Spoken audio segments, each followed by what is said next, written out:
On New Year's Day at 2 o'clock in the morning, Hartford Police received several 911 calls in regards to a female victim covered in blood, yelling and banging on doors in the area of 77 Natick Street.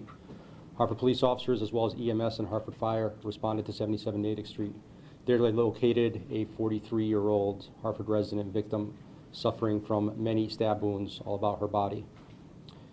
It was determined at this time that the victim was involved in a serious domestic violent altercation inside a vehicle in the area of 77 Natick Street minutes prior. It was also discovered during the course of the investigation that the victim's 6-year-old child was in the car at the time of the assaults. Unfortunately, the suspect fled, and with him he took the victim's 6-year-old child. All officers that were available at the time responded and conducted a thorough search of the city, as well as broadcasting the suspect vehicle, suspect description, as well as the child description to area units, as well as other agencies in the state of Connecticut and beyond. The vehicle was listed into the National Crime Information Center as a wanted vehicle, and the child was listed as a missing person endangered at the time. The Hartford Police Major Crimes Division Domestic Violence Unit, as well as our Special Investigative Division, responded to the scene and conducted a full investigation. They assumed control of the investigation by the Patrol Division at that time. At approximately 5:30 in the morning, Hartford Police Department was notified by the Worcester, Massachusetts Police Department that they received a call of a wandering child in the area of Providence Street in Worcester, Massachusetts. Patrol officers there responded and located the child, as well as the vehicle which was fleeing the scene at the time of the assault in Hartford. The suspect was not located.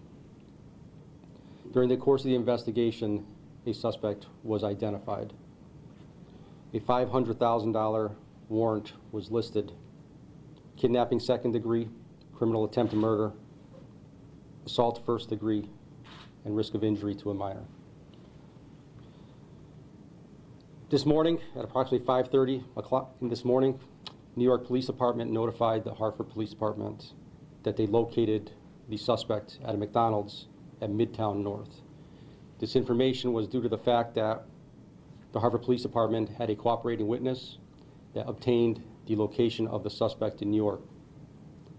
That information was then passed on to the New York City officials, and they took the suspect into custody. Currently, the suspect is being held as a fugitive from justice. Mr. Edgardo Manuel Maldonado. Is there any questions at this time?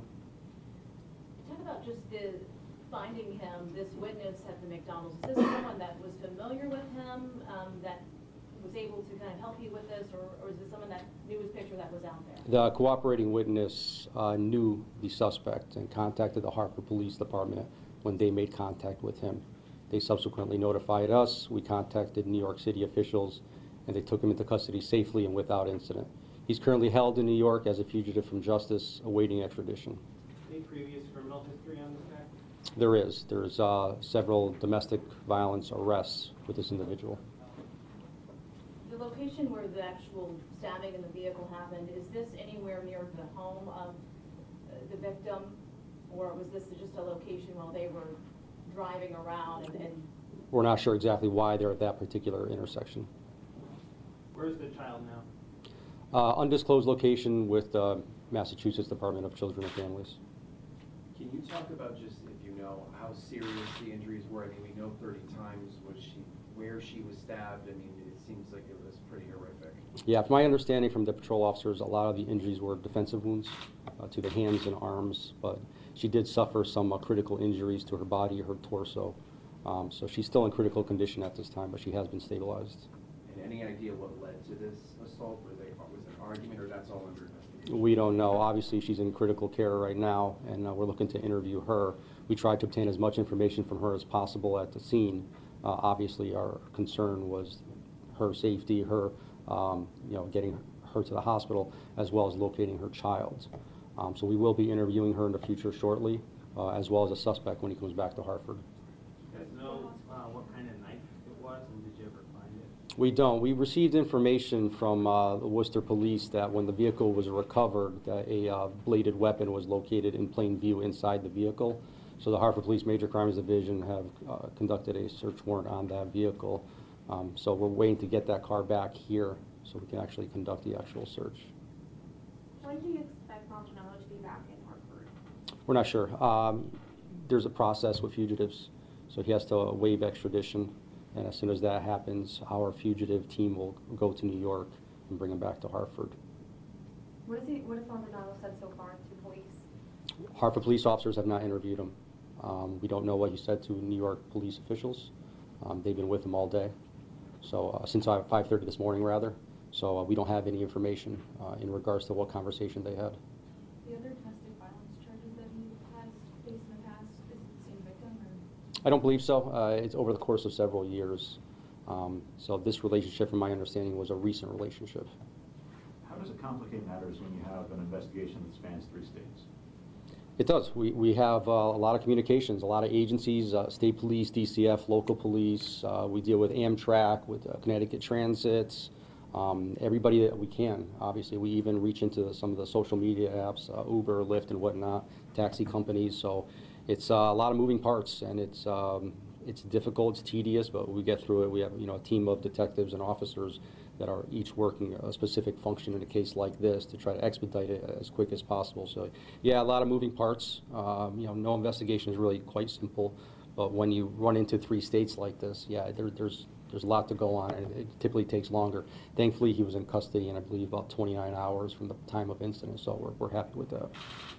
Is there word that he used transit, Uber, mass transit to make his way from Worcester to New York? We're looking into that right now. Obviously, he drove the car, or somebody drove him to Worcester, Massachusetts, where the child was dropped off there. We're not sure exactly how the child got dropped off there, or if it was in fact him that dropped the car off there. So there may have been another point of transit at that time. So we're looking into that as well. In regards to how he got to those locations, we're not sure. Like I said, we haven't interviewed him yet. That's going to be a long process, and those are going to be supplemental reports that will go along with the affidavit at court. Do you anticipate possibly that at some point today you may release the 911 calls? Likely we will. I talked to our sergeant that's in charge of our FOI, and obviously yesterday with the holiday being there, there was some concerns and some issues with getting that. So we're going to try to get that out as soon as possible. Any idea how long the boy was by himself? We don't know. We got the call the child was wandering. The police officers in Worcester responded almost immediately, so they found the kid immediately. So as far as how long he was there before the 911 call happened, we're not sure. He was considered a missing person in danger at the time. Talk about just the process of an Amber Alert, and why in this particular case that was not something that was issued in this instance. The process was occurring at that time, so there is a process for Amber Alerts. The Amber Alerts, obviously, it helps out with social media and electronic billboards on the interstate and otherwise. There's 4 criteria that need to be met in regards to that, and this one did meet that criteria. While we were in the process of entering that Amber Alert, the child was located, so we didn't have to do that. But the child was entered into NCIC as a missing person almost immediately. We still had to find out the vehicle that he was in, the suspect, so there is criteria that we needed to meet. So we had to find, as soon as we met all 4 of those criteria, we were in the process of it, and the child was located. Any change in the condition of the victim? She's still stable? She's still in critical but stable condition, and obviously our concern is for the child's welfare as well. Hopefully the child was sleeping when this assault occurred, so the mental health and the physical health of the child is also our priority.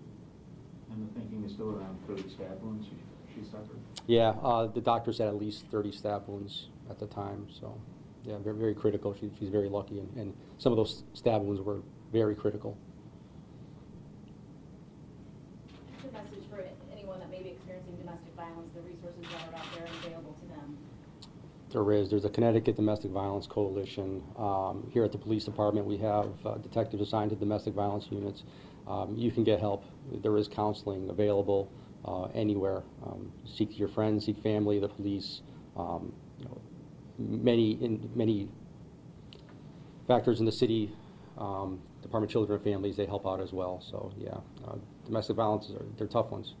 Not to get too far off the rails, but there is a new law that just went into effect yesterday where a police department is now responsible for at least trying to determine who the primary aggressor is in a domestic violence situation. Can you talk a little bit about what kinds of things may go into making that determination?